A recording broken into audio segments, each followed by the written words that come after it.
श्रीगुरुभ्यो नमः। हरि ओम। जगद्गुरुभ्यो नमः। कालिकांबा कमटेश्वराभ्यां नमः। జగద్గురు శ్రీమద్ విరాట్ పోతులూరి వీర బ్రహ్మేంద్ర స్వాముల వారు తన యొక్క 685వ పద్యం అంటే కాళికాంబ సప్తశతిలో 685వ పద్యం తెలియజేస్తా ఉన్నారు. ఉల్లిగడ్డలకు నువ్వు ఉపదేశమిచ్చడి కల్ల గురువులెల్ల కడల తిరిగి లొల్లెగా ఆండ్ర శిష్యులుగా చేసుకొందురు కాళికాంబ హంస కాళికాంబ. స్వాముల వారు ఈ పద్యంలో దొంగ గురువుల యొక్క లక్షణం చెప్తా ఉన్నారు. దొంగ గురువుల యొక్క లక్షణం అంటే వాళ్ళే మోక్షం అనేటువంటిది తెలుసుకోకుండా, బ్రహ్మ పదార్థాన్ని బ్రహ్మమును తెలుసుకోకుండా శిష్యులకు ఉపదేశం ఇస్తాము అని చెప్పేసి తిరిగేటటువంటి విధానాన్ని వీరబ్రహ్మేంద్ర స్వాముల వారు ఈ పద్యంలో తెలియజేస్తా ఉన్నారు.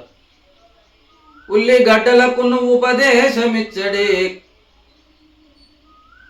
శిష్యులు ఉపదేశం తీసుకోవాలి అంటే దాదాపు 12 సంవత్సరములు సేవ చేయాలి. అంటే బ్రహ్మ పదార్థ విషయమును తెలుసుకోవాలి అంటే చాలా కాలం గురుసేవ అనేటువంటిది చేయాలి. అప్పుడు గురుసేవ చేసిన తర్వాత వీడికి బ్రహ్మ పదార్థం అంటే బ్రహ్మ విషయము తెలుసుకోవాలనేటువంటి కుతూహలం ఉందని చెప్పేసి అప్పుడు వాళ్ళకి ఉపదేశం అనేటువంటిది చేస్తారు.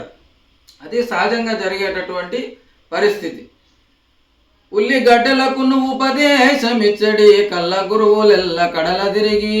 ఇకపోతే ఈ దొంగ గురువులు ఉంటారు కదా, వీళ్ళు ఏ విధంగా ఉంటారు అనేటువంటి విషయం చెప్తా ఉన్నారు. కళ్ళ గురువులెల్ల కడల తిరిగి. ఈ దొంగ గురువులు, కళ్ళ గురువులు అంటే అబద్ధపు గురువులు.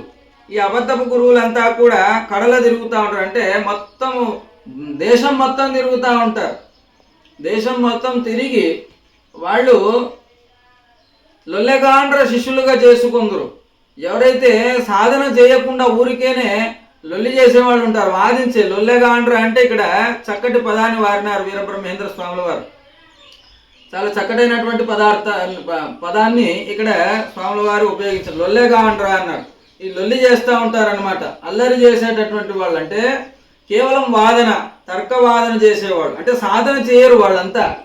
కేవలము మా సిద్ధాంతం ఇట్లా, మా పద్ధతి ఇట్లా, మీది ఇట్లా, మాది ఇట్లా అని చెప్పేసి ఊరికైనా వాదన చేస్తూ ఉంటారు.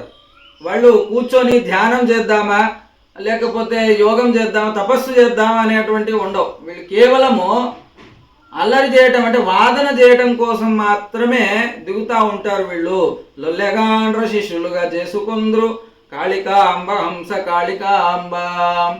కాబట్టి దొంగ గురువుల లక్షణం చాలా స్పష్టంగా చెప్పున్నారు వీరబ్రహ్మేంద్ర స్వాముల వారు.